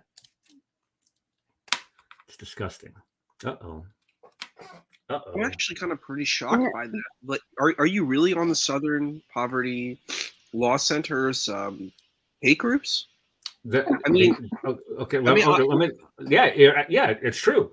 If that were the case, then shouldn't like every religious group be? Because there's not every group, but a lot of religious groups are antagonistic to other religions. Like they say they believe their religion is true and other religions are false, and they go through the evidence to prove that the other religions are false because religions take an exclusivistic claim. That's just normal. Like, would you just deny all religions, say they're all hate spaces? I mean, that was something I was wondering if that was true, because you have people that are. I'm sorry, Darcy. No, go ahead. Sorry. You have people that are very aggressive on the network. Usama Dakduk is on the network. Paul's on the network. I'm on the network. A guy by the name of Gotti Edelman used to be on there. And there was a couple other people that Kristen Prince. You know who CP is? Kristen Prince? Yes, I do. I've seen this. Yeah. Okay. This is where they get it from. They say, okay, somebody like Christian Prince is an Islamophobe. Usama Dakduk is an Islamophobe. So since those people are all part of the network, they're not just going to label their show, their podcast as being hate groups. What they're going to do is just going to label the whole network. Well, but I mean, Christian Prince comes from a Muslim family, and he has his feelings of being antagonistic towards Islam. I think Muslims are antagonistic to Christianity. Jews could be antagonistic towards Islam. It could be anybody could be antagonistic to any group. That's just a normal thing. Do we have free speech or do we not? Do we allow it or do we call it hate? Like, this is where I stand. I'm like, I think free speech is more important than most things. I'm like, we should be able to dialogue about it. Even if like a white supremacist claims white supremacy, you can go to the marketplace of ideas and duel it out and just say, hey, I disagree with you. Your positions don't make any sense. But to go and say everything is hate, let's cancel everything. Well, then basically the people who are the cancel police will be able to have the power, and then they can say hate speech. And that's the thing is that the people that you need to fear are the ones that you're not allowed to criticize. Those are the ones that you need to fear. And the group of people that you're not allowed to criticize are Muslims. You're not allowed to criticize Islam. When I was teaching the Second Amendment, or not the Second Amendment, I love the Second Amendment. When I was teaching the First Amendment as part of my class in the Constitution, I would put a picture, because we talk about freedom of assembly. You got the 5 parts. You got freedom of religion, freedom of speech, freedom of press, freedom of assembly, freedom of protest. Okay, you got the 5 parts of the First Amendment. And when we talked about freedom of assembly, because it says to peaceably assemble, and that right came directly out of the Boston Tea Party and what they called the intolerable acts, or the coercive acts that the British placed on the colonists. They said you cannot meet in public or private anymore because you met in private and public to carry out this Tea Party. So that's where that part of the First Amendment comes from, to peaceably assemble. And I would put up a picture of the Ku Klux Klan in a meeting with all their little bonnets and whatever they wear, And I would tell the kids, I'd say, look, you see these guys right here? And they're like, oh, boo, hoo, hiss. And I'd say, look, I would go to my death defending their right to say what they want and to assemble. And the reason why is that if you are going to say that the Klan cannot peaceably assemble. We need to make sure that we use our words correctly, or peaceably assemble, not plan to go, lynch somebody or anything like that, but peaceably assemble and state their opinions. If you say they can't do it, then you can't do it. And it's kind of neat because you get that aha moment. So if you can teach an 8th grader that, you should most surely be able to teach an adult lawyer at the SPLC. So you're exactly right. We should be able to engage in the arena of ideas. If you have a Klansman come on your show and you could sit there, I had a guy made a statement on the show.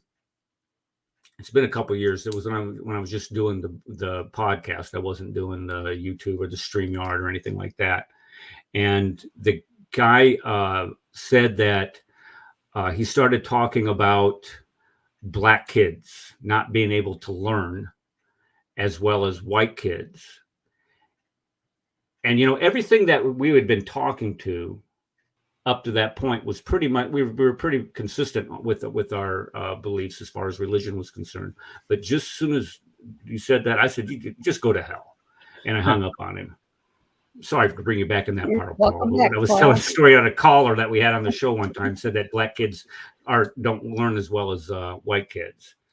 And the thing is that we were just discussing how the network, Global Patriot Radio, Radio Jihad, it was part of the SPLC's that's on their list of hate groups, and Radio Jihad. When you have a network named Radio Jihad, that in of itself is pretty provocative. That is provocative. I think we were getting about. I think we were doing quite well back then too, as far as listeners. Well, you had all. We had CP was on at one time. I was just telling Gotti Edelman. These guys, they're great. They had great shows.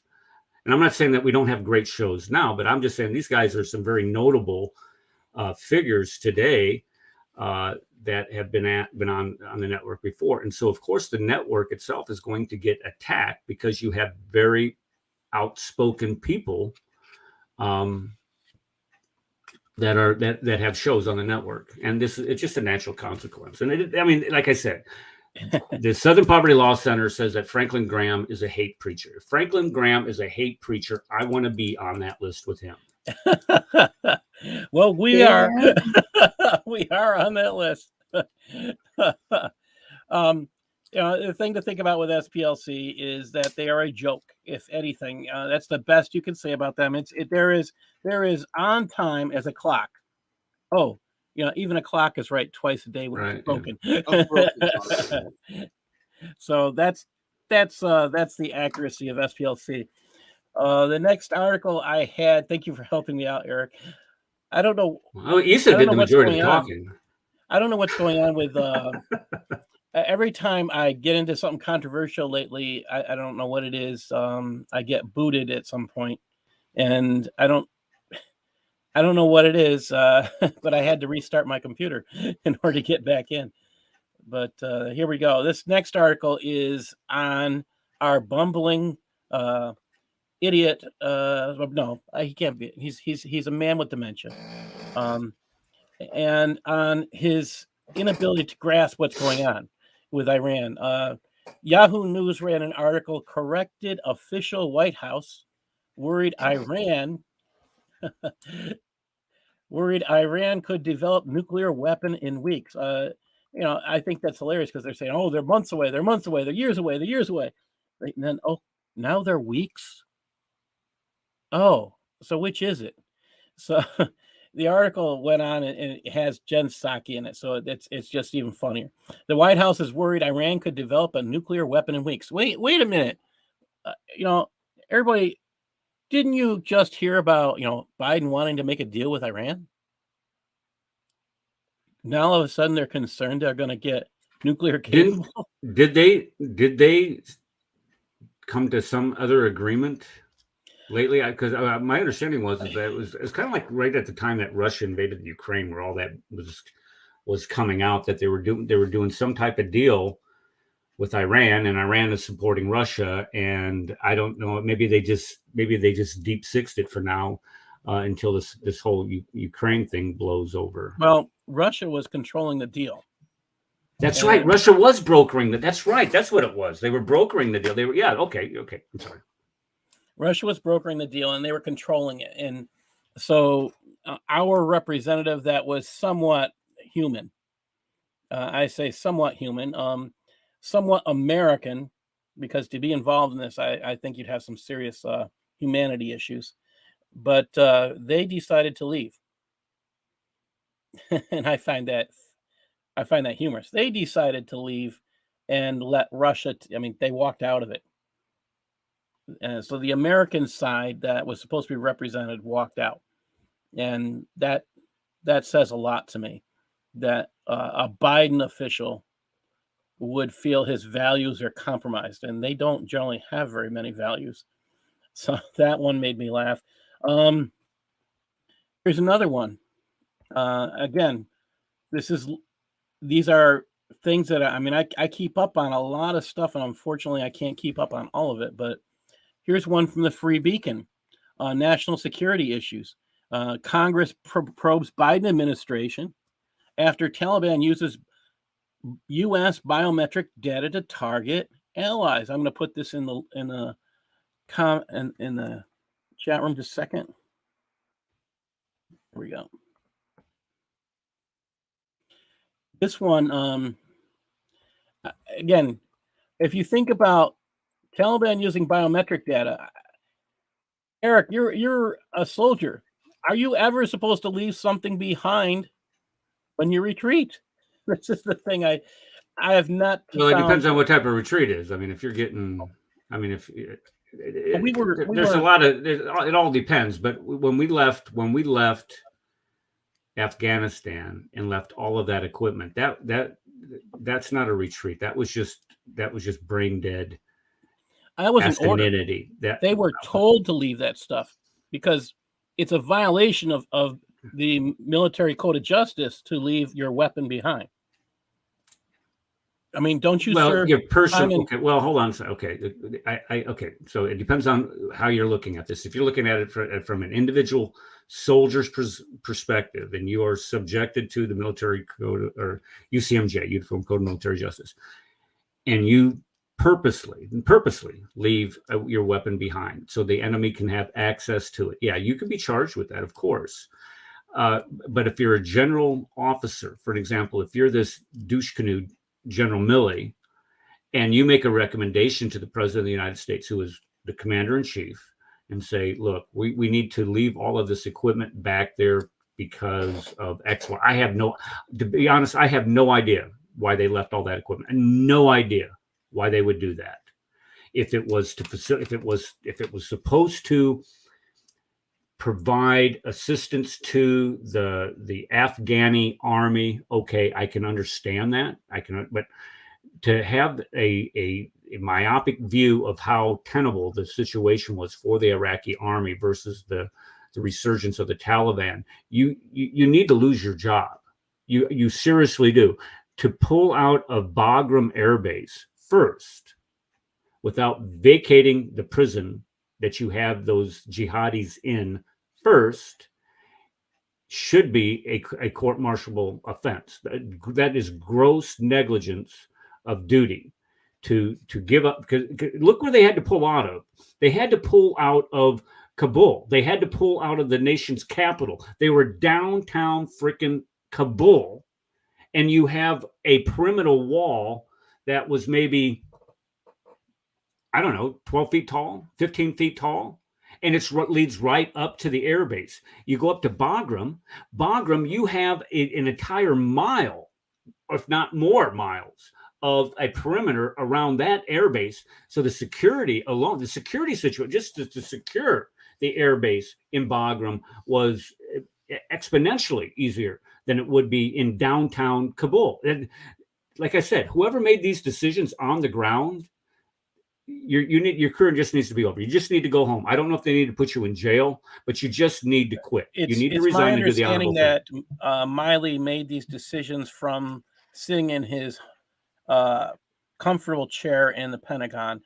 And he also proposed these same solutions to President Trump, that he actually spoke about them, that Miley had made these suggestions, and Trump told him to take a flying leap and wouldn't listen to him. Well, you got to remember, this is the guy that threw his commander-in-chief under the bus after that photo op in front of that church. This is your woke general. That right there, I would have said, get the hell out. Just get out. Go home, General. Thank you for your service. There's more. We'll make another one. We'll bring another one in and replace you. Thank you, though. I would like to see him. Now, this article that I'm talking about. They have not only got hold of weapons, they have gotten a hold of biometric data, and that to me, that's treasonous. I'm sorry. We're gone beyond military code of justice. You've given up information on not only our military, but you've given up information on our allies, which makes you a treasonous bastard, is how I look at it. And that's how this is the chain of command thing. This is the command climate. This is why Milley needs to be fired. This is the type of climate that he's created. He's created. Okay. Not only do they do these type of things, not only do people not get fired or get relieved of duty, but they are protected from people. I mean, and then the ones that do complain about it, that pointed out and said, look, Jack, you should have been hosed. Well, what do? They throw him in jail. They throw that colonel, that Marine colonel, in jail for speaking out about this. But these people that are running this is what's so scary. These people that are running the Pentagon now, that are making these rules, that are making these policies, if you go on any military installation today, for somebody who's been retired for almost, it's going to be 20 years next year. For somebody who's been, no, not next year, 2 years. It doesn't matter. I've been retired for 18 years. For somebody who's been retired for that long, you go on a military installation today, you have people that are wearing religious head covers, hijabs, kufis, wearing beards, women's wearing ponytails down the back of their. Okay, what they've done is they have relaxed. So, and think about this, and allowing a man to wear a beard in the military. The reason why you're not allowed to wear a beard in the military is for safety issues, and so nobody has to drag your sorry ass off the battlefield. The reason is that you cannot seal a protective mask if you have a beard. The facial hair gets in the way, and you cannot properly seal it when you breathe in the. He's talking about a chemical warfare mask, yes. Right? Yeah. So if your unit is gassed, you're automatically a casualty. Why? Because you want to wear a beard. No. Same thing with the headgear. You cannot properly don a Kevlar if you've got some type of hijab on top of your head. You cannot put a Kevlar on if you have what the heck was it with there was something about the ponytail that just there was a reason why the military did not the military had these policies for all of those years, and now under this new feel good Miley. Right. This douche canoe that's running the Joint Chiefs, all this stuff. Go ahead and do it. So this is what we're turning the military in. The military it's always been this vessel for change. If you look at, when the first integration of the society, it was in the military, for good, it's been a vessel for change, but it's also can be used for bad too. Because if you look at what's happening now with the proliferation, if you have a bunch of gangbangers joining the military, they're learning all these tactics and taking them home. What do you do? What do you do about that? So this is where the military has just become this. I don't know. It's just kind of like a petri dish of things that can and will go wrong if we allow it to. I'm sorry, I'm rambling, but it's just sometimes I just got to get it out in therapy. Leave idiot Miley and his dangers to the American people. We'll cover an article that comes out of Bild in BILD in Germany. You can I use Google Translate.Google to read these articles. You may want to do that. Once you translate so many times, it just automatically translates. That's what it does for me now. I found this interesting. Man 39 must be behind bars for life. This is a murder in a refugee accommodation in Ahrensburg. Okay. This came out the 29th. Lubeck. The daughter, too, slept peacefully when her father, Samad Q, caused a bloodbath in the living room and killed her mother. Ayubi Q suffered deep stitches in his heart and lungs from an 18-centimeter knife blade. The 23-year-old bled to death in the residential container of the wreck. These containers, okay? I saw some of them when I was in Berlin. They are actually like they're you think of the 18-wheelers, they're like residences built out of those type of facilities. That's what they mean by a container. All right. They're like the truck, the back end of a 18-wheeler. Like a Connex type thing, a metal container? Yeah. That they put on ships and stuff? Okay. Yeah. So this guy kills... I mean, he did this in September of 2021, this bloody act, and killed his wife and more. And they finally gave him a lifetime sentence. And, his excuse, this was supposed to be he just wasn't, it was thought to be a quote honor killing. There is no honor in murder. I'm sorry. There is no honor in an act of murder, especially against your own family. I'm just disgusted. I mean, I like that they didn't charge him with terrorism. They gave him a life sentence. He's going to be in prison for life. We're not doing that enough. We're creating excuses. He probably should have been given a death sentence for the amount of murder mayhem he created. It's sad. The other thing, I had an article. Israel was just attacked today. I don't know if you're aware of that. Let me just try and pull up. I have to pull up my history to get it. I just had this article up and I was going to read it. The joy of the shutdown, where I had it shut down my computer too, which was crazy. Okay. Israel had an axe attack. You don't hear about that very often. This came out at 4:23 today, Eastern time. Israel axe attack leaves multiple injured in Tel Aviv suburb Elad, by Peter Aitken. It says at least 3 people were wounded and 3 others killed in a suspected axe attack in the Israeli town Elad on Thursday, today. At least 1 suspect was involved and fled before the police arrived. Elad is located some 15 miles east of Tel Aviv. EMTs dispatched to the scene were treating the wounded, including a man in his 40s who was unresponsive and in critical condition with a, quote, penetrating wound. Yeah, from an axe. You don't think many people will... I shudder to think about what that... They said they sent... Due to the nature of the incident, the Psychotrauma and Crisis Response Unit was dispatched in addition to EMS. And there'll be more on the story later. Do they have anything about the perp? They're saying, I mean, they said the terrorist is at large. So they are labeling this as a terrorist attack. So they're probably assuming that this was some Palestinian, some Hamas hole who got loose. And how would you like to live amongst a people group that, given any and every opportunity to inflict physical harm on you, does? I mean, and then told that you're the bad guys for wanting to build a wall to protect yourselves from these people. Could you? I mean, just think of how backwards world that is. Who fire missiles at you, rockets at you. And they fire them from playgrounds of schools and from rooftops of hospitals, knowing that if you respond to these, then the issue is not going to be you responding to the positioning of the rocket equipment. It's going to be you're firing at a hospital, you're firing at a school. How ruthless are you? And it gets down to the point where it's so bad that Israel has seen so many of these things that they go and they drop leaflets letting people know, hey, we're gonna blow up this building. Get out. So what do?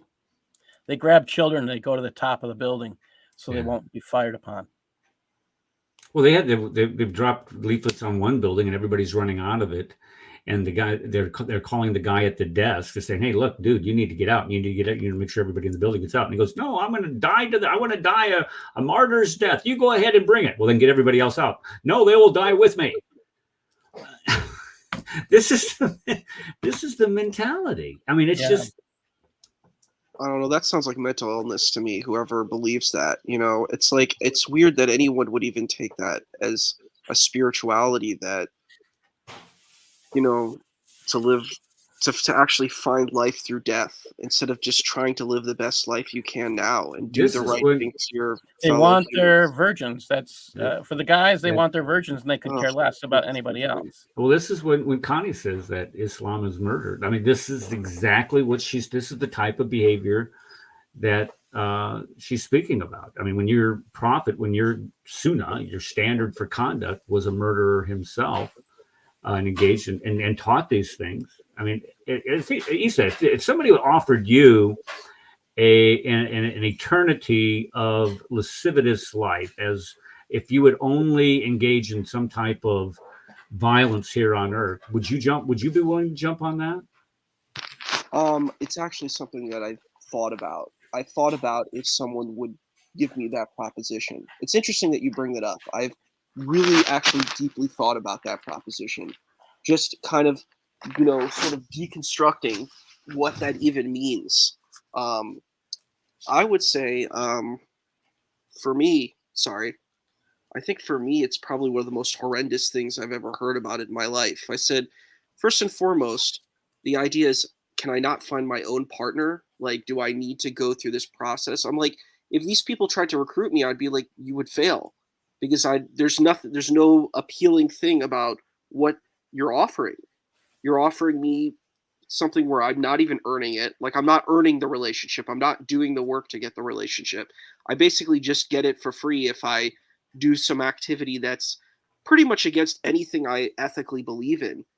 It's just like, it's the most horrendous thing I could even imagine. And I'm like, if spirituality is real and there's a life after this, it's definitely not that kind of life. It's not a life where I have endless celestial sex. That's the most ludicrous, ridiculous thing I've ever heard. Thank you. And it's offensive. It's an offensive thing to hear. See, I'm hearing your answer, but your answer is not viewing it from a perspective of how they view women. You're talking about establishing a relationship for a woman, and then having that contentment, fulfillment, that intimacy with that woman that you've established. That's not the way they view their relationships with women. Their women are to be, I mean, you can have up to 4 wives. You can divorce them as many times as you want, get another wife, and that's what they do. I mean, it's the man who divorces. It's just a completely different perspective that what you and I share. Disagree, but it's hard for me to even disagree with that, because there's a documentary I think I would recommend all of you seeing. It's called The Shame of Pakistan, and as like a person of South Asian origin, it was really hard to watch, but it was talking about the sexual assault on boys in Peshawar, northern Pakistan. And basically one of the men say why they assault little boys is because they said women are these things that they use. They're property to use, and they're like treasures and things that you keep at home and you use them. And he said, but they're all hidden, so we can't actually have relations with them. So we need to have relations with boys, little boys. And I was like, I had to like kind of stop for a few minutes like to watch this, because it was so horrendous. It was so evil. It was so great. Yeah. Anything that I ethically believe in, it was like an opposition towards that. But people do that, and there's a huge sex trafficking of boys in northern Pakistan in Peshawar. It's insane.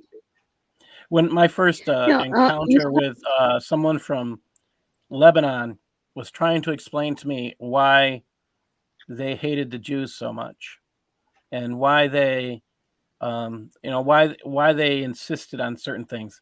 He said, you can't understand us until you can grasp this. So he asked me a question: which would you rather lose, your wife or your land?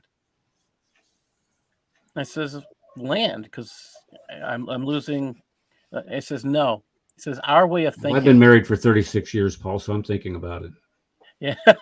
That's a joke. That's a joke. That's a joke. Okay. Okay. So he says, I said land. He says, you can't grasp how we feel.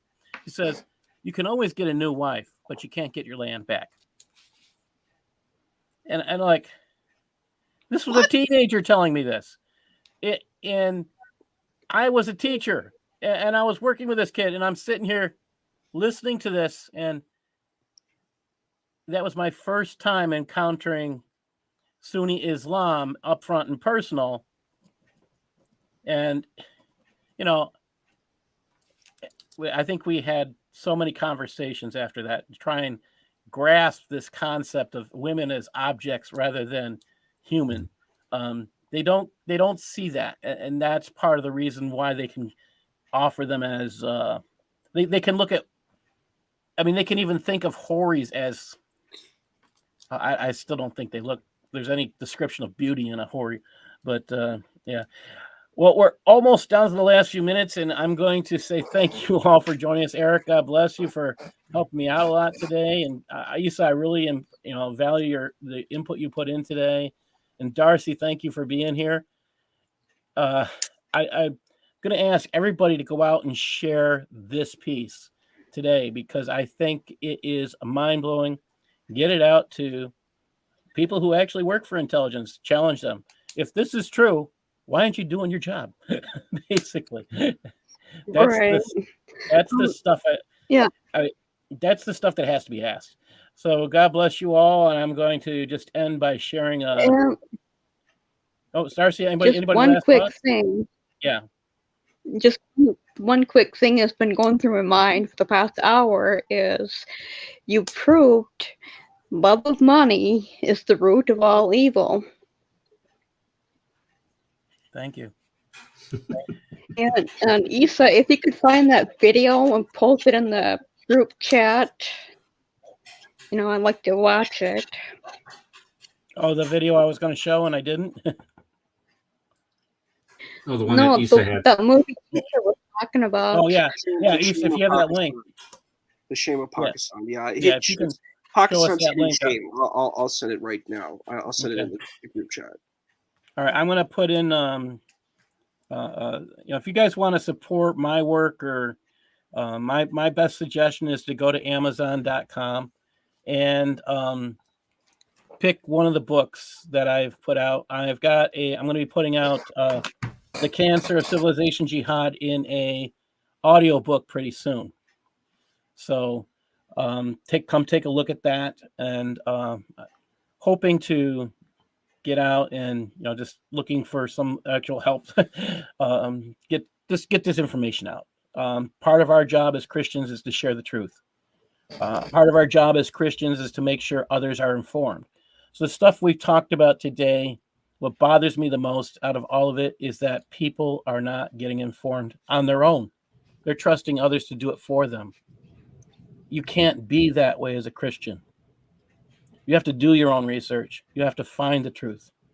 And then you have to share it. There's a few steps there. Get out there, share the truth. God bless you all. Thank you. All right, Paul. Have a great night.